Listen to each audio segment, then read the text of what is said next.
irmãos, queridas irmãs, mais uma vez estamos aqui para a prática da Evangelho-terapia. Que nós desejemos, por alguns instantes, conectarmos com os ensinamentos do Cristo através de seus prepostos. Que nós desejemos ardentemente que nesse instante os nossos corações se acalmem e nós possamos sentir a presença do Mestre Jesus conosco. As preces que fazemos com os nossos corações sempre nos colocam pertinho dele. Então, que nós desejemos nesse instante tê-lo conosco, acordar em nossos corações os ensinamentos que muitos de nós já traz de outras experiências. Mãe Maria, esteja conosco, hoje e sempre. Então vamos lá. O Evangelho segundo o Espiritismo. Quando nós fazemos a prece, sentimos que já não estamos sozinhos. Na verdade, nunca estamos, né? Mas no momento da prece, temos a consciência de que somos aconchegados, somos abraçados e acolhidos. E é com essa consciência que as nossas mãos abrem o Evangelho e nos traz para o capítulo 4. Ninguém poderá ver o reino de Deus senão nascer de novo.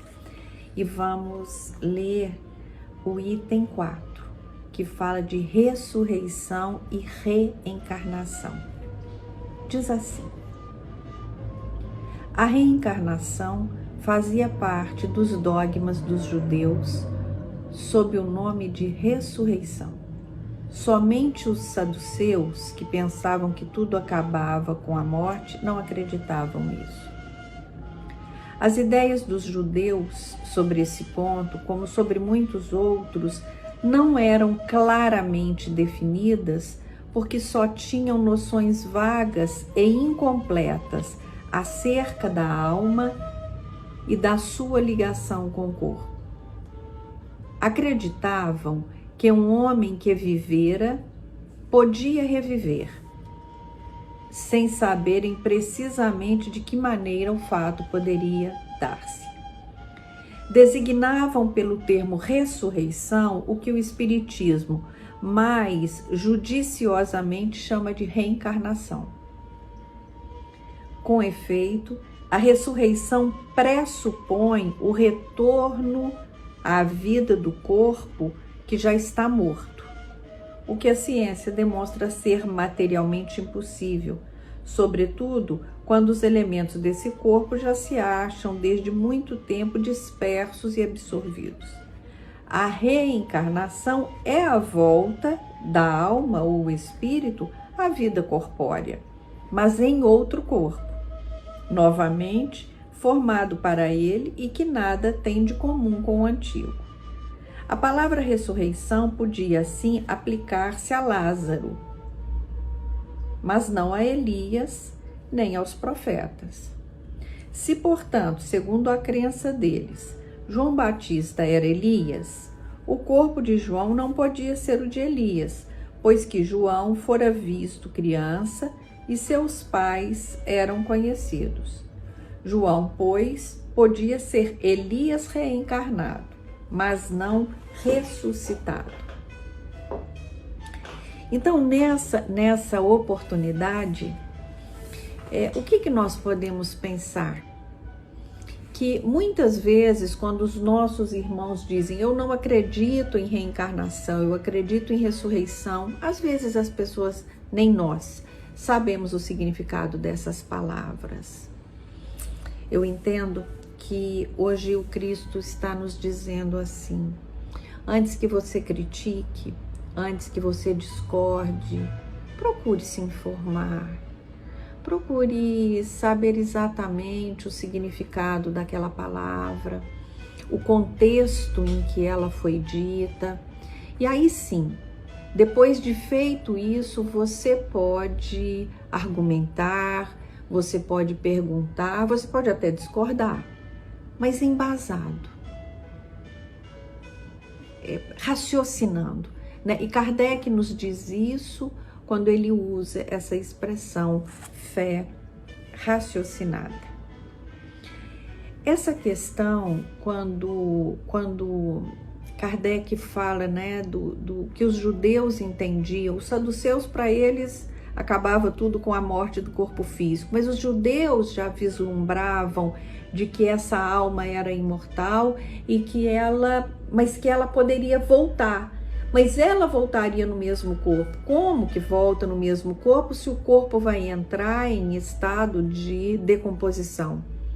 Com Lázaro acontece a ressurreição porque foi imediato, mas não foi assim com Elias, né? Então, meus irmãos, trazendo sempre para as nossas vidas, para o nosso dia a dia, para o nosso cotidiano, vamos pensar, vamos repensar. Hoje, quando nós aqui estamos avaliando, né, e estudando, mergulhando nesses ensinamentos do Cristo sobre a ressurreição e a reencarnação, por que nós não podemos nos perguntar: Jesus, eu reencarnei nesta casa, eu reencarnei nesta família, nesta cidade, neste país. Eu reencarnei no momento em que o mundo atravessa um momento muito singular, que é essa pandemia. Isso terá um objetivo, com certeza, isso tem um propósito. E será que eu estou compreendendo esse propósito? E aí vamos expandir a ideia da reencarnação. E aí eu trouxe para a vida material mais 2 espíritos. E aí?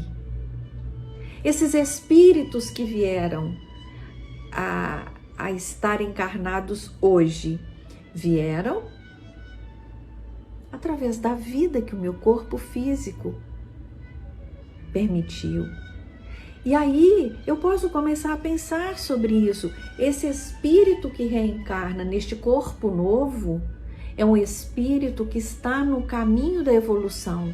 E ele precisa dessa encarnação para ele evoluir. Então, às vezes, vemos os filhos passando por situações que gostaríamos de ir lá e passar por eles. Aí, às vezes, vemos os filhos vivendo angústias que, se pudéssemos, correríamos lá e viveríamos as angústias que eles vivem no lugar deles, com certeza. Mas nós não o fazemos. Por quê? Algumas mães até o fazem, mas depois vão descobrir que não deveriam ter feito. Sabem por quê? Porque ele veio aqui para aprender. A minha parte foi amar, a minha parte foi ensinar o que eu sei, a minha parte foi conceder que a vida se concretizasse sempre com a vontade do Pai. Mas as dificuldades farão parte da trajetória dela, para que eles evoluam, para que eles cresçam, para que esse espírito amadureça. E muitas vezes eu perco a noção do sentido da reencarnação. Reencarnar é um ato complexo. A reencarnação de cada um de nós, ela despendeu tempo, energia e muito amor da equipe que nos assessorou. Então eu estou reencarnada nesse momento, estou lamentando as dificuldades. Eu estou encarnada nesse momento planetário, estou dizendo que eu não queria estar aqui. Eu estou reencarnada nesse momento e acho que as dificuldades que eu estou vivendo, elas são muito grandes. Tem alguma coisa errada. E não está errado o momento que eu estou vivendo, nem as dificuldades que eu estou enfrentando. O equívoco é na minha maneira de ver o que eu estou passando. O que eu deveria verdadeiramente era dizer a mim, Valdeia, você planejou isso. Para a evolução do seu espírito é muito importante que você vença, que você persista, que você não desista, que você acredite, que você compreenda cada dificuldade que vem à sua porta. E que você jamais sinta que você foi abandonado, de que você não vai dar conta desse momento, que você não vai dar conta da saudade que você está sentindo das pessoas que você ama, de abraçar. Claro que eu vou dar conta, claro que eu vou dar conta, porque eu também aprendo com essa doutrina que me consola e me fortalece, que eu posso fechar os meus olhos e o meu pensamento levar a todos esses que eu amo o meu carinho. Quando eu penso em ressurreição, a impressão que eu, Valdeia, isso é uma percepção minha, eu diminuo as possibilidades, além de não encaixar, de eu não compreender como que eu volto para um corpo que já está em estado de decomposição. Então eu vou precisar de um corpo novo. E às vezes isso fica difícil para quem não conhece a doutrina, não conhece os princípios da codificação. Mas, gente, é tão simples para nós, né? Os nossos corpos físicos são roupagens temporárias. Este corpo, ele me serve durante um tempo e depois ele vai deixar de servir. Esse corpo que eu tenho que cuidar, que eu tenho que zelar, que eu tenho que proteger, ele está a serviço do meu espírito, não o contrário. Não é o meu espírito a serviço do meu corpo. Hoje, nessa situação que nós estamos vivendo, as pessoas que são materialistas, elas estão tendo muito mais dificuldades e elas estão sofrendo seguramente muito mais, porque sem a matéria parece que a vida não existe. Nós que acreditamos no mundo espiritual sabemos que não abraçamos, mas podemos tocar com os nossos corações. Nós sabemos que não podemos nos deslocar. Nós sabemos que não podemos, muitas vezes, estar face a face com as pessoas que amamos, mas nós entendemos que as nossas vibrações, elas avançam, elas vencem barreiras e chegam nas pessoas que amamos. Então, quando Cristo disse, ninguém poderá ver o reino de Deus se não nascer de novo, para nós, espiritistas, fica claro o princípio da reencarnação. E aí, ficar claro o princípio da reencarnação, não basta dizer, eu sou reencarnacionista, eu acredito em outras vidas, eu acredito que há muitas moradas na casa de meu pai. Só que quando eu estou em sofrimento, ou um querido meu está em sofrimento, eu esqueço desse conceito. Porque reencarnar é ter um projeto. É ter um projeto a ser cumprido. E muitos de nós têm projetos muito ousados, que quando eu olho daqui, distanciada do princípio reencarnacionista, eu falo, Jesus, como assim? Como que uma pessoa vem nesta vida para viver este sofrimento? É um espírito corajoso, ousado no melhor sentido que essa palavra pode ter, envolvido em coragem e em propósitos alinhados sempre com as leis divinas, conectados sempre com a lei de amor e caridade.